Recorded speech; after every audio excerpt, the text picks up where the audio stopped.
All right, greetings and thank you for attending this month's science seminar presented by NSF's National Ecological Observatory Network, operated by Battelle. Our goal with this monthly series of talks is to build community among researchers at the intersection of ecology, environmental science, and neon. We are excited to have Gabe Bowen here to present today. Before I turn it over to him, a few logistics. We've enabled optional automated closed captioning for today's talk. If you'd like to use it, you can find the closed caption button in your menu bar. The webinar will consist of a presentation followed by a Q&A. As you think of questions, please add them to the Q&A box. We also have a meeting chat, and you can use this to share links and other items of interest. But add speaker questions to the Q&A, please. We'll facilitate discussion at the end, and there should also be opportunity to ask questions over the audio. NEON welcomes contributions from everyone who shares our values of unity, creativity, collaboration, excellence, and appreciation as outlined in our code of conduct. This applies to NEON staff as well as anyone participating in a NEON event. The full code of conduct is available via a link that I'll share in the chat in just a moment, and also on the bottom of the science seminar webpage. This talk will be recorded and made available for later viewing on the Neon Science Seminar webpage. And lastly, if you have any ideas for a talk for the seminar series, you can nominate yourself or a colleague by filling in the form on our science seminar webpage. So now I will turn it over to Zach to introduce today's speaker. Thanks, Bobby. Gabe, you could go ahead and take the screen and pull up your PowerPoint as I give your introduction. So we are excited to have Dr. Gabe Bowen here from the University of Utah, where Gabe is a professor in the Geology and Geophysics department, and he also is the director of the Stable Isotope Facility for Environmental Research, or SURFER. His research group, the Spatial Research Group, another acronym that stands for Spatiotemporal Isotope Analytics Lab, Gabe runs that research group, focusing on a variety of isotopic research topics, including paleoclimate, hydrology, forensics and movement ecology, and informatics and data science. So a wide range of isotopic research focuses. So we're excited to turn it over to him to talk about some water isotopes today. So please take it away, Gabe. All right, thanks, Zach, and thanks everybody for showing up today. I'm excited to talk with you about this project. I've taken the perspective here of presenting work in progress, and so it's something that I think is leading to some exciting outcomes already, but very much interested in the community's input and perspective on this. This is work that's part of a NSF Macrosystems supported project. Our grant period just recently wrapped up, and I've listed some of my co-PIs and collaborators in that project on this title slide. Final disclaimer, we're renovating the SURFER lab 3 floors down from me right now, and so I hope it's not too noisy, but if you get a little background noise, that's construction in progress. So the topic for today is water use by plants, and of course, plant water use and transpiration is a fundamental process that links the hydrological cycle with ecology and with the climate system. Plant transpiration is a critical component of the water cycle. It's a major fraction of the land-atmosphere water flux across ecosystems, probably the strong majority across most ecosystems.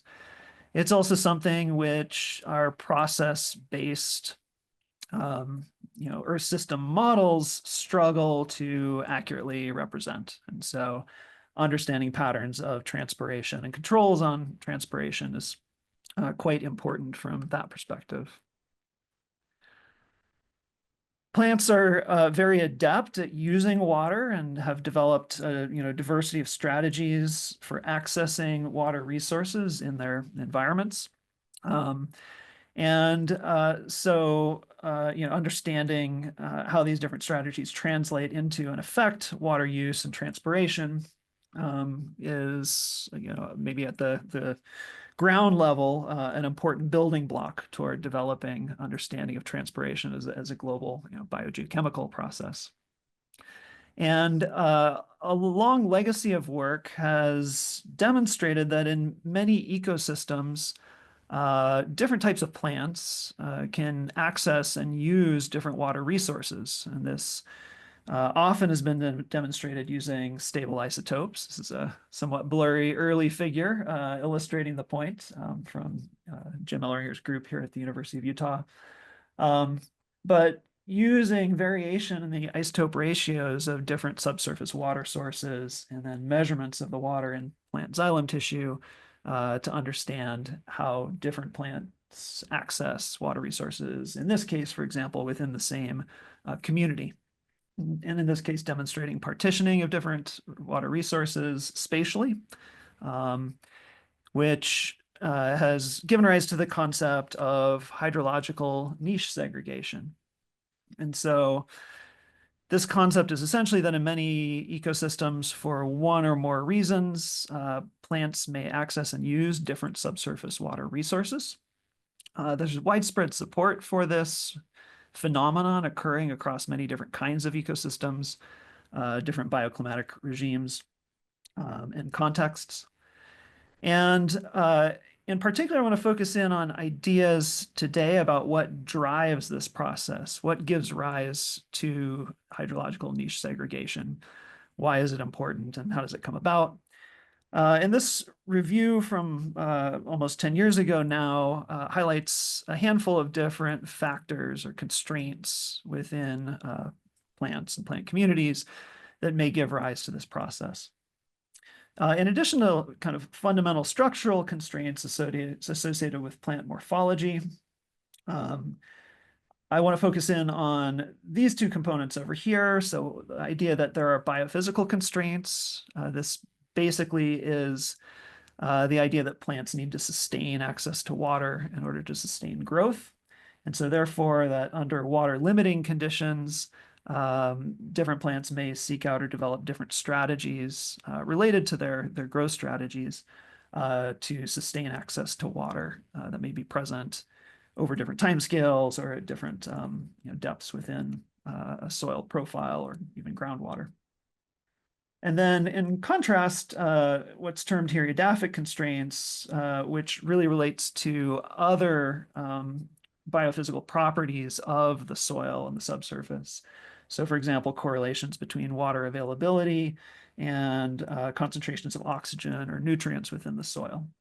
And so the idea that in this case, hydrological niche segregation may come about due to not the direct need for water or water as a resource per se, but associations between different compartments of pools of water in the subsurface and other chemical or physical properties that the plant is sensitive to.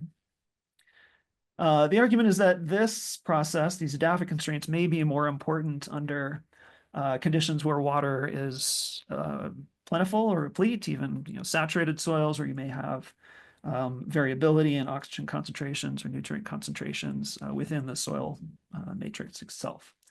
So a couple of different ideas about how this niche segregation may be driven or motivated. So I want to focus in today on a series of questions, and we're going to, of course, leverage the NEON network in order to do this. First, how does plant water use, and by this I mean use of water from different subsurface pools, which we will define here as different depths within the soil. How does that vary across the NEON network? How prevalent is hydrological niche segregation within sites across the network? And are there patterns that emerge across the network and the prevalence or the extent of niche segregation? Can that then in turn bear on or tell us anything about these different proposed mechanisms or drivers of this process? And then finally, I'll talk, if there's time at the end, just a little bit about how we're starting to work toward linking this with a look at land atmosphere water flux So potential implications for plant transpiration across these different sites. So the majority of what I'll talk about today focuses on these 12 neon core sites. They are distributed across the contiguous United States and represent a pretty wide range of bioclimatic zones and different ecosystem types. I will not be focusing on any single particular site, so I won't go into details about them, but we'll kind of synthesize data from across these sites. And we're going to be leveraging neon core data products, but at the crux or the center of this study was a set of samples that we worked with neon to collect.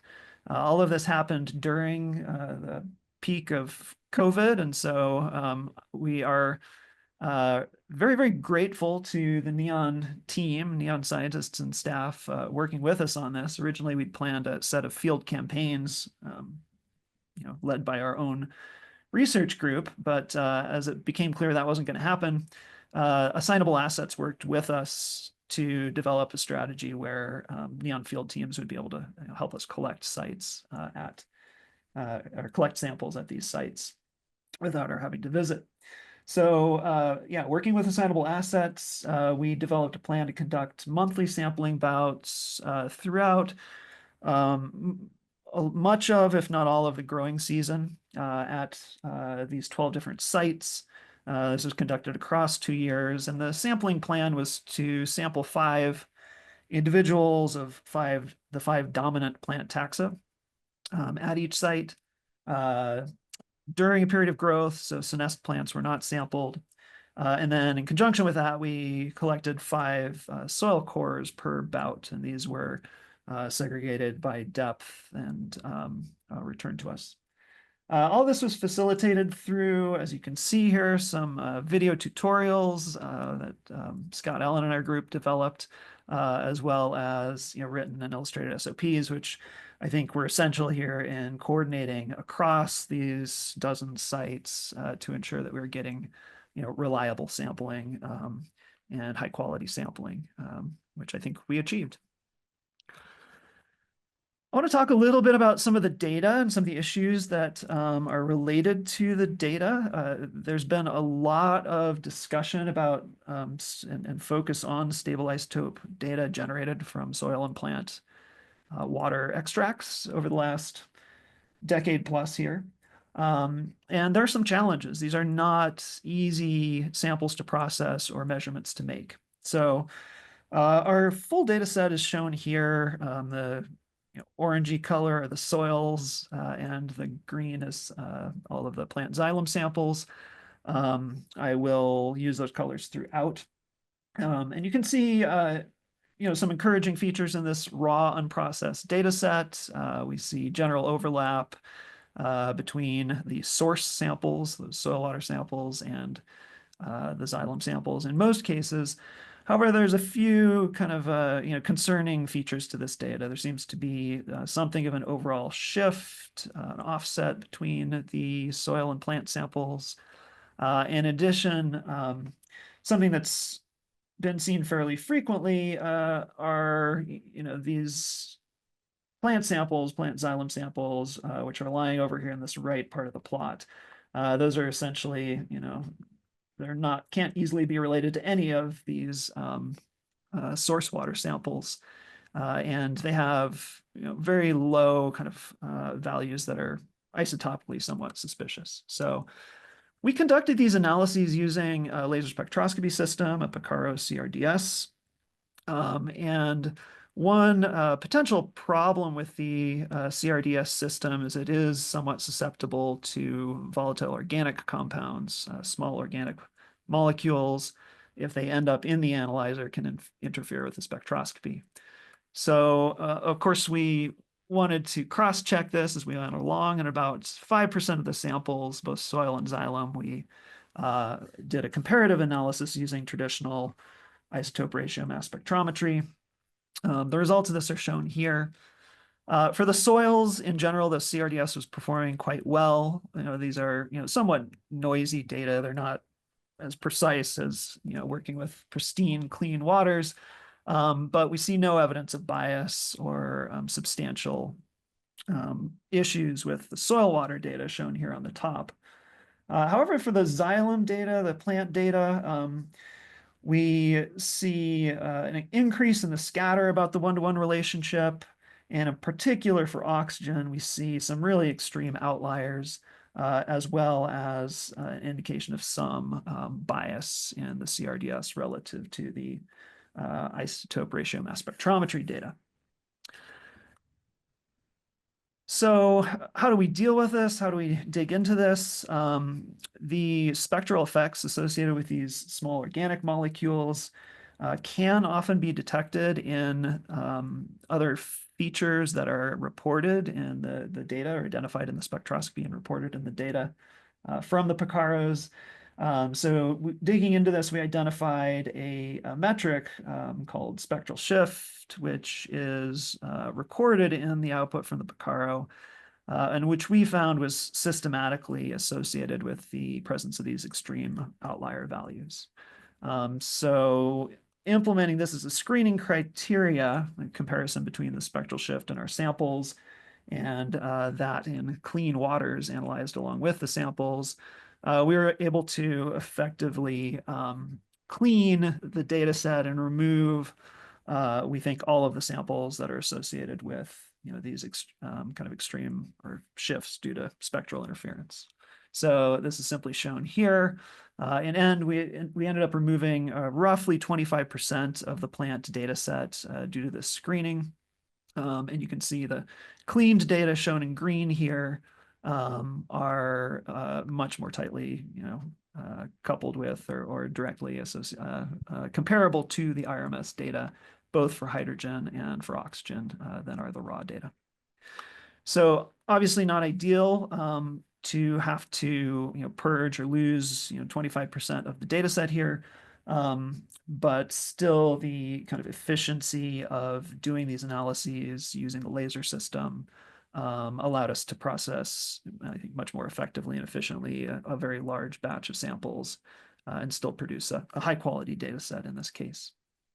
And just briefly for others who might be doing this, one thing that I will note is that the presence of these spectral effects was very much not random across different plant types. And so I've just shown here the 5 worst offenders in terms of the fraction of the data set which was purged due to this screening.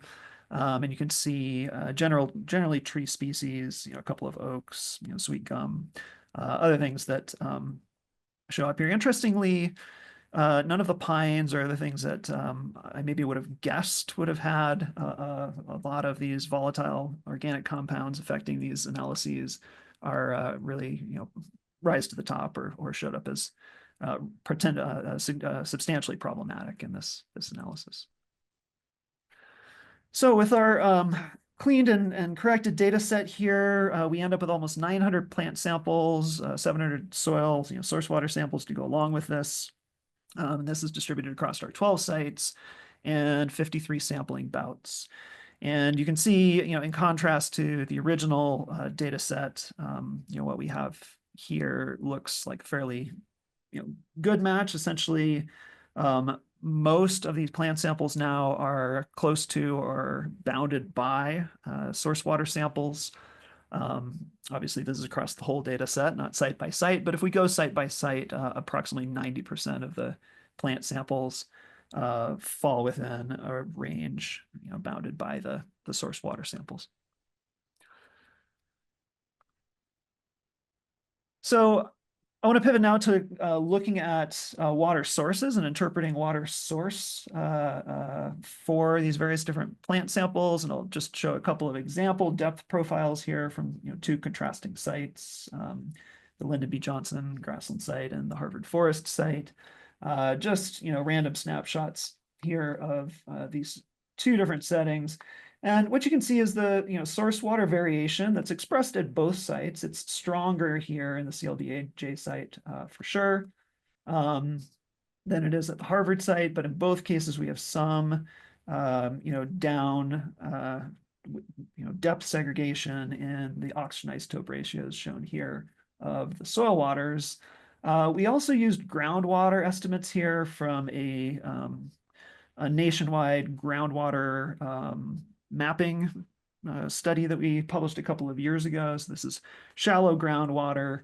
And because not all of the NEON sites have groundwater wells that can easily be paired with them, we use this as a surrogate kind of estimate of regional groundwater in the area that might be an additional water resource in some cases available to the plants. You can see the plant samples up here, and you can see, again, that in almost all cases, we're bounded by the source water values that we've got here, that we compiled here. And you can see some substantial isotopic variability in both cases, between different individuals. So this gives the potential then to quantitatively try to estimate the use of water from different subsurface depths by each individual in these data sets. We did this using a Bayesian mixing analysis, which is now become a fairly, I think, common approach to doing this kind of work with water as well as other ecological materials. In this case, we used a R package, which our group has developed here. It incorporates a Bayesian mixing model, very similar to some of the other packages that are out there, but it's focused in particular on water and includes one important kind of feature related to that, which is the ability to be able to correct for evaporative effects in water samples. So although in all of the woody species that we sampled here, we were using suberized stem tissue, where we would expect a minimal contribution, if any, of water that is isotopically affected by evaporation. We do see some samples in the data set that have indicated some evaporation has affected those samples, whether it's through back diffusion from leaves or some other process. And in addition, we also were sampling grasses here, and these grasses were sampled by collecting root material. And frequently in the grasses, we'll also see some evaporative effect. So this includes an evaporation submodel, which based on the evaporation line slope and hydrogen and oxygen isotope space allows for the consideration of that effect. The output, though, this is just one random sample that I picked here. You can see, 5 different water sources, subsurface water sources shown here.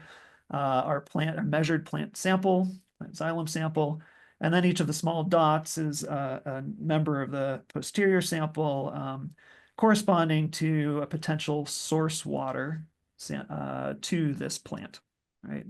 And so you can see dispersion around the measured value, reflecting the uncertainty in the measurement. And then at the top, you can see probability or kernel densities for the different sources, right? And so in this case, these 2 upper sources are most strongly indicated as contributing to this sample. And then we have, almost certainly some contribution from some mixture of these sources down here, but we can't constrain which to any strong degree. So let's look at a couple of examples. I'm going to use these same 2 sampling bouts as examples, and we'll look at these data in a couple of different ways here. This is maybe the most granular. And here we're summarizing by species for this particular bout and simply looking at the mixing fraction, posterior estimate of the mixing fraction from each of these 5 different water source depths by species. And so the CLBJ site for this bout, you can see that there's fairly strong posterior information in the posterior. And in particular, you can see several of these species showing up here as basically requiring substantial use of this very shallow soil water. In contrast, you can see some other species here, for example, which appear to be most consistent with or most dependent on deeper soil water. Maybe the oak is the best example here. So very tightly constrained to be predominantly using water from below 20 centimeters depth in the soil. At the Harvard site, we have less capacity to distinguish. The source water isotope values are somewhat less variable. And the majority of the samples have values that are kind of sit in the middle of the source water values, and therefore consistent with a fairly wide range of potential source mixtures. You can see that, even in this case, we do gain some information from the isotopes, in particular, again, the oak in this assemblage seems to be suggestive of using a substantial amount of water from this kind of intermediate source here.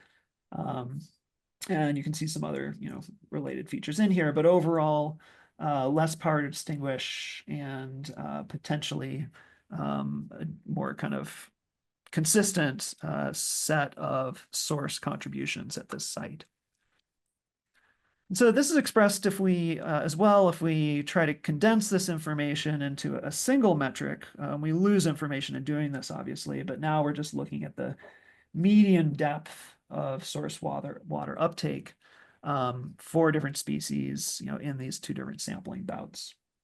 And again, what you see is, strong differentiation between species at the CLBJ site at this bout, whereas, again, for the Harvard bout, we see strong overlap between the species with, some, more minor exceptions.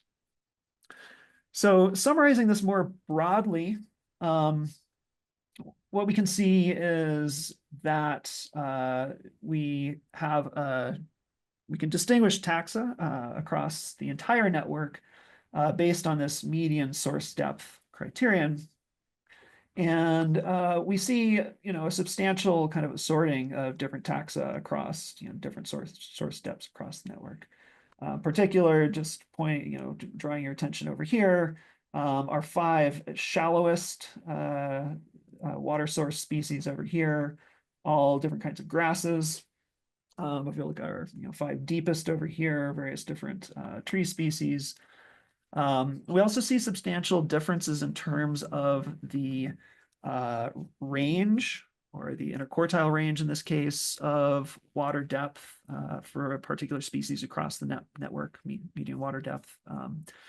And I've made less of this at this point, but I do think it's interesting that I can't see any particular sorting or obvious assorting to me across here, but some species do seem to be more conservative across the network in terms of kind of median water uptake depth, others less so.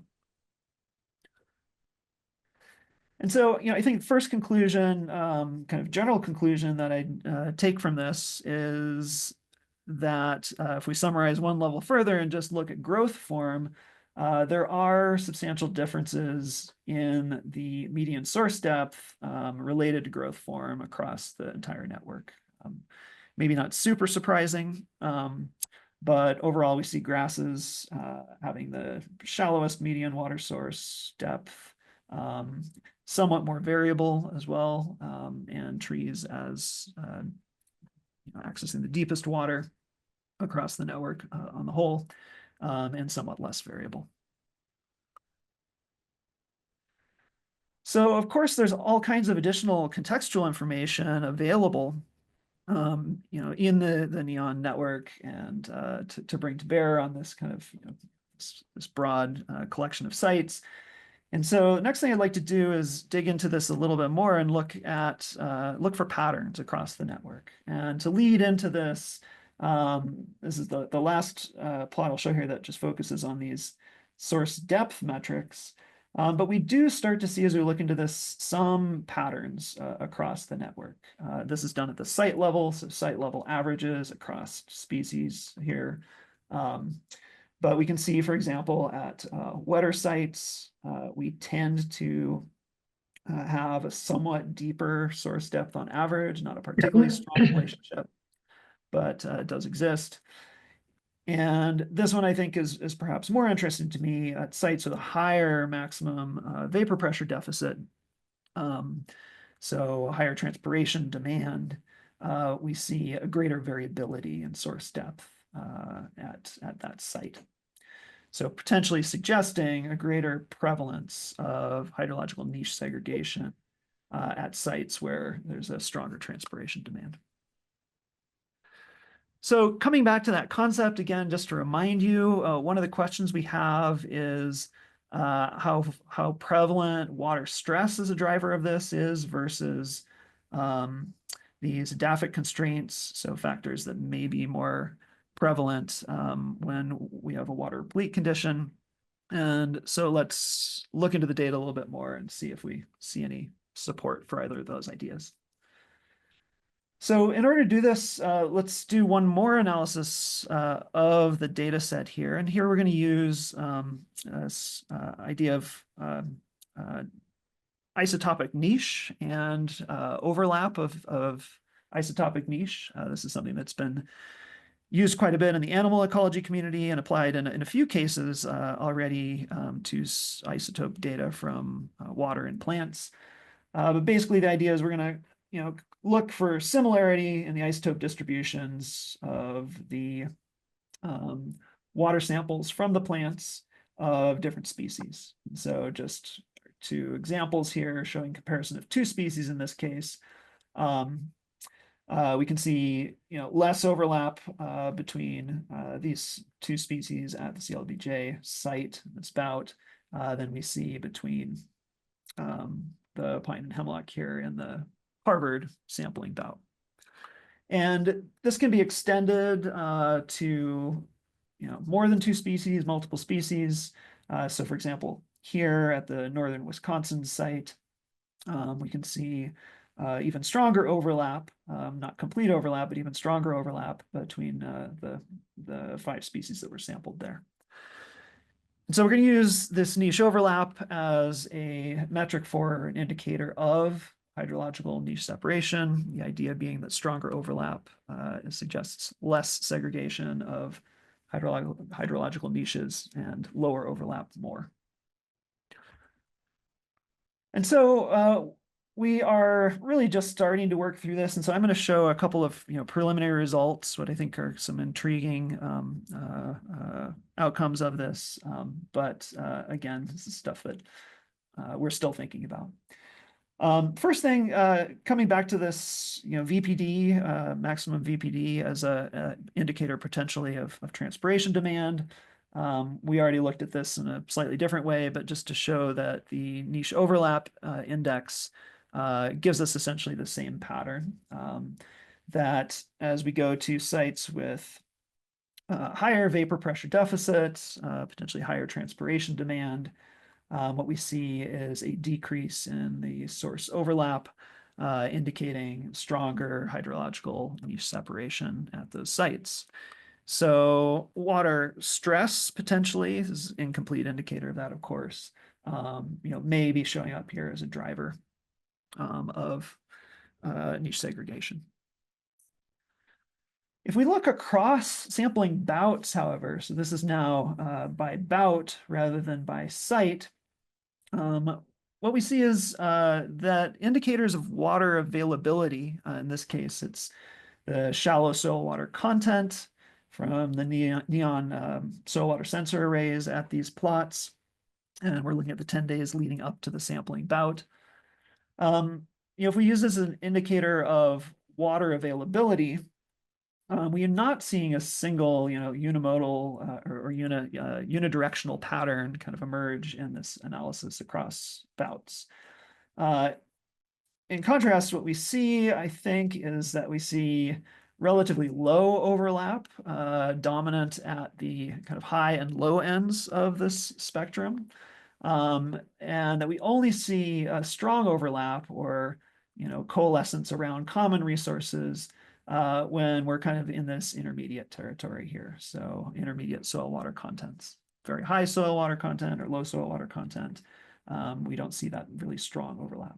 So one potential interpretation of this, I think, is that we may be seeing both drivers of hydrological niche separation being expressed across the sampling bouts that we've conducted here. So that at low water availability, we see plants partitioning water or accessing different water resources in order to access and use or sustain water, access to water and sustain transpiration and photosynthesis.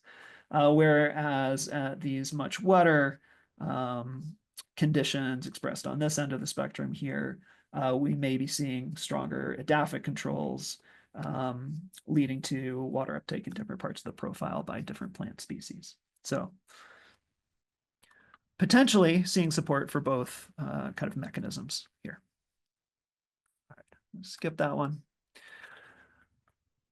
So to summarize this kind of piece here, before I move on to the last few slides and a somewhat different idea, I think that what we're starting to see from this sampling and this analysis across these dozen neon sites is a fairly strong divergence in patterns of subsurface water resource use across the sites.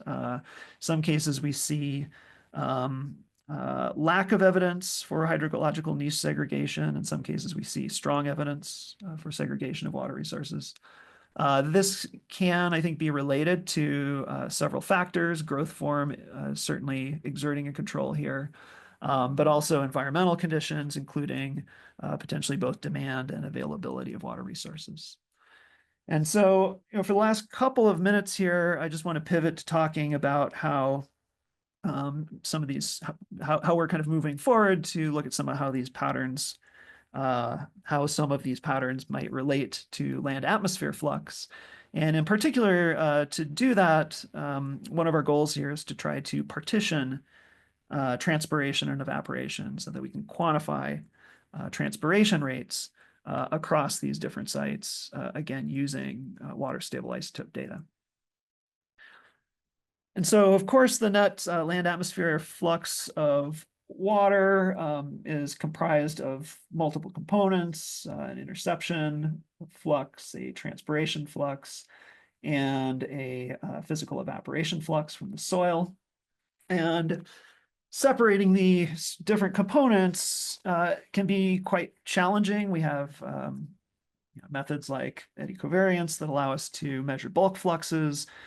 We've got various model-based approaches that allow us to try to partition that into these component fluxes. But in terms of actually making measurements and observationally based constraints on these fluxes at kind of the ecosystem scale or plot scale, this can be quite challenging. Stable isotope data, however, provides one way of doing this because due to differences in the fractionating processes involved, the flux of transpiration water to the atmosphere is generally expected to be isotopically distinct from the flux due to evaporation out of soils. And so if that is true, we can potentially do a source partitioning based on measurements or estimates of the isotopic composition of this water flux to the atmosphere. This is challenging in terms of the observations that are required, as well as the data interpretation approach. But NEON actually provides us a very unique opportunity to do this in terms of the various different sensors and measurements that are available. In particular, on the towers, at 28 sites, NEON's deployed these Picaro water vapor isotope instruments that are making near continuous measurements of the isotope composition of ambient vapor at multiple tower heights. And from that, we can deconvolve the isotope composition of the land atmosphere flux, the bulk land atmosphere flux. So I won't go into the full kind of details here, but we've been working on developing a Bayesian hierarchical modeling approach that allows us to take multiple different sources of information from core and NEON data products, as well as things like these sample-based measurements of isotope ratios in plants and soil that I've been showing you, and integrate those to develop quantitative and explicit estimates of evapotranspiration partitioning and therefore transpiration flux. And so I'll show you an early example of an analysis we conducted at a 13th site here, the Onaki site here in central Utah. It's not one of the 12 that I showed before, but it's local to us in Salt Lake City, and we've done some in situ sampling at this site to generate data that we can use in this analysis. So just a quick look at some of the data that are available here. At the top, we see volumetric soil water content measurements from the soil plots. So this is a core neon data product. Down below here, oxygen isotope values for the site. Two kinds here. The dots are soil sampling bouts that we conducted in the field. And so you can see, like what we've been looking at so far, we have depth explicit profiles of soil water isotopes. And then this down here is the estimated, this down here is the measured delta 18O values of the atmospheric vapor at various different tower heights. Again, a neon core data product that's bundled in with the eddy covariance product. Everything looks overlying here, but just to zoom in and show you that there is some signal in these data, focusing in on this time period here, following a precipitation event, infiltration, and you can be seen here following this precip event. And what you can see is a shift in the isotope ratios, oxygen isotope ratios of the ambient vapor, but also you're seeing a separation between the top and the base of the tower, right? Which is indicative of a isotopically distinct flux from the land surface that's being detected more strongly at the lower tower heights than at the top. So that's information that we can use then in this partitioning work. So again, I'm not going to talk about the full details of the model here, but we have a soil, water, and isotope mass balance model that we've developed, which we're running in a forward sense to predict soil water content, to predict isotopic concentrations or contents in the soil, and then also to predict the isotope ratios of ambient atmospheric vapor at different tower heights. And this model is then being inverted and conditioned on the data that are available from all of these different sources to produce a data constrained hydrological mass balance. And one of the kind of key terms that comes into that mass balance is the partitioning of evaporation and transpiration fluxes. And so just to, again, show you a very kind of early and preliminary result from this, this is the evaporation fraction, E over ET. In that posterior sample through this, test interval here in May through August of, I believe it was 2019. And what I would just want to point out here is this is the shallow soil water. So you can see these peaks, each of which represents a precipitation event, infiltration event. Essentially what the mass balance is giving us is that after each of these infiltration events, as the shallow soil wets up, we see a substantial increase in the evaporation fraction, which makes sense. Greater presence of water available for evaporation at shallow soil depths. And that seems to be, detected here in the analysis.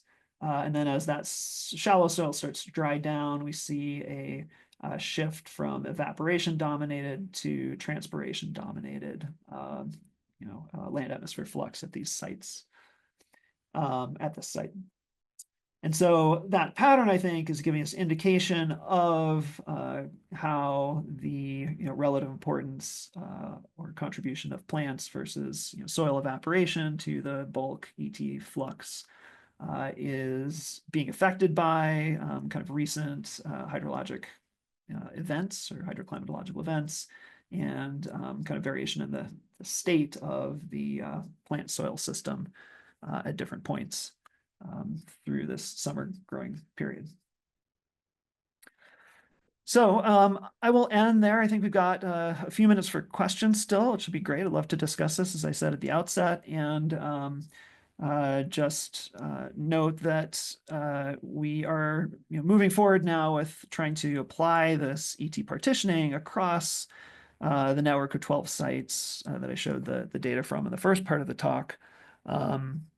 And have this model in place, and I think it would be really interesting as kind of a point of closure to use this approach to generate quantitative estimates of transpiration variability, these things, and then see if and how we can link that back to this concept of hydrological niche separation to understand its potential importance for land atmosphere flux and ecosystem productivity across different scales of time and space. Thanks. Thanks, Gabe. Thanks for a great presentation, an amazing look at how to combine different types of neon data products from different subsystems to answer some really wide-ranging questions. So thanks for that. Good showcase of neon data. Love it. We've had some questions come in, and I can read those out and you can answer them. And there's still more time to put questions into the Q&A for Gabe to answer in the next 13 or so minutes. So first, there's a question in the chat from Renee about your screening of the xylem data in the first part. Was this utilizing Picaro's testing for interference, or was this a new approach that you developed? Yeah, hi, Renee. So we do run the ChemCorrect software, which is Picaro's tool for trying to detect interference, kind of as a matter of practice on all of our samples or all of our runs. And I'm sorry to report that it did not catch any of these samples as problematic. So that software is a black box. I don't know exactly what it's doing, but in this case, it doesn't seem to have been successful at identifying these problem samples. So the screening that I showed was something that we developed basically by digging into the data sets in the context of this validation data from IRMS we had, and identifying features that seemed to allow us to detect problematic samples. Thanks. Renee had another question as well earlier in the talk about the some of your findings. So she said, I would have thought that wetter locations would have used shallower water sources. Do you think that could be driven somewhat by plant form? Wetter sites have more trees. Yeah, really good question. I agree with you. I think to some degree here, I think there's a couple of things coming into play. So one may be related to growth form, and exactly as you suggest, we haven't yet tried to parse that from other factors here. So probably following up and just focusing on woody species here might allow a different look at the separate influence of growth form versus water availability or other features. So I think that's one. I think another potential contributor here is we are sampling things as they are actively growing in general. They're trying to. That was the goal of the campaign, and so I don't know. We may be in some of the drier sites getting taxa that are specializing essentially in or uniquely using more of the shallow water resources as they're growing, and rather than mixing across depths. And so if we're catching things that are responding, kind of a flashy way to the availability of water in that, in those shallow parts of the soil, it may be just that we're seeing more things that are shallow water specialists in that case. The final thing, and this is something which I'm working on trying to unpack now using some information theory criteria approaches. But there's also a pattern where in the wetter sites, we have overall less power to distinguish subsurface depth sources because the wetter sites tend to have more uniform values through the profile. This is not always true through the soil profile. This is not always true. So we see some, pretty strong gradients at some of our wet sites related to seasonal infiltration of water or evaporation from shallow soil. But to some degree at the wetter sites, we may also be seeing essentially less information being transferred from the isotope data to the source depths we're inferring. So it'd be nice to be able to factor that in or rule that out as a driver in some of these comparisons. Thanks. We have a question in the Q&A from Anonymous saying, have you looked at and/or can you speculate about the potential impact of seasonal variability in the water table depth in different ecosystems? That's not something we've looked at explicitly at this point. Yeah, it would be interesting to do. I think some of those data may exist in the NEON, the NEON data sets. You'll notice the sampling that we did and the way that we were looking at water sources here, we were focusing on fairly shallow soil layers, right? Our deepest samples of these sites were, uniformly less than a meter deep. So I think we're not at these sites getting to the point where we're with a couple exceptions, maybe Undurk is one, but where we're really dealing directly with the water table. But yeah, the short answer is I haven't looked at that directly yet. Sam asks, was the higher hydrologic niche separation at intermediate soil water content in line with what you expected? And as opposed to being higher at the extremes of lower or higher soil water content? Yeah. So it's actually the reverse. So it's confusing because of the way that index is plotted, but the indexes overlap. And so the index is essentially the lack of niche segregation. It's plants using the same water resource. So in fact, what we were seeing, in that plot is that at the extremes of low or high soil water content, we tended to see greater niche segregation within that bout. So is that what I expected? I honestly, kind of going into this, was expecting that we would see a general trend of greater segregation in drier habitats, driven by, adaptation of different species to specialize in different water resources. So, I do think we're seeing evidence for that as one of the processes, but I think there's this intriguing, feature in the data where we're also potentially seeing stronger niche separation at high water contents as well. So some of the wetter bouts, at least.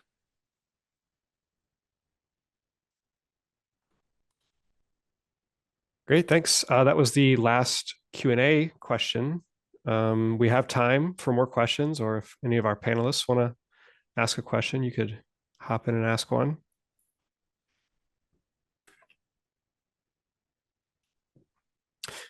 I'll ask about the former assignable assets, now known as NEON Research Support Services. We changed the acronym, but that study you did was just a one-time sampling. Is that right? And you sampled all the sites around the same time? No, this ran across 2 years. So oh, it did. Okay. 2020 and 2021. Yeah, 2020, 21. So there's some time series sampling you looked at. sampling across time? Yeah, so I think there were 59 bouts across the 12 sites. So there is a little bit of variability in how many times, how many repeat sampling bouts we did at a given site, but it ranged from 2 to, I think, up to 7. So there is, yeah, time series information. I mean, it's not a well-resolved time series, but there is temporal information. And one of the slides I skipped past was looking at anomalies within sites. So for a particular bout, was the niche separation greater or less than average at that site? And we do see some substantial differences within sites. We're still looking into. Nice. Yeah, I guess that was my question, and kind of goes to the question earlier about the seasonal differences, kind of how much variation is there within a single site in the study you did?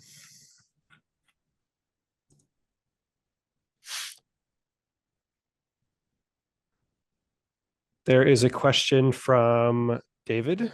A couple more questions coming in. A question from David. Are you interested in isotopic partitioning of carbon fluxes? Yeah, I mean, that's less my bag, honestly, but the CO2 data are also being, CO2 isotope measurements, carbon isotope measurements are also being made at these towers. I do think there are likely to be some exciting opportunities for using those data for flux partitioning. We've done a little bit of work with those data. Initially, just trying to clean them up and estimate from the tower profiles the isotope composition of the land atmosphere flux. So there's a derived data product out there actually that's already kind of set up to do that kind of work if folks are interested in that. Thanks. There's another one from Renee. How correlated are your isotopic depth profile with soil water content? And do you think that is influencing the outcome?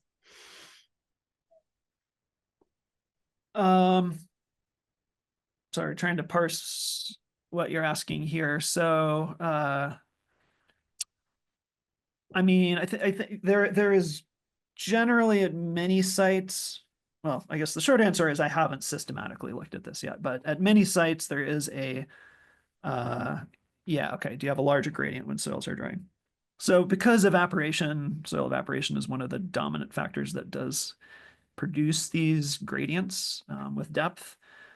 We do tend to see larger gradients at sites where we have drier soils.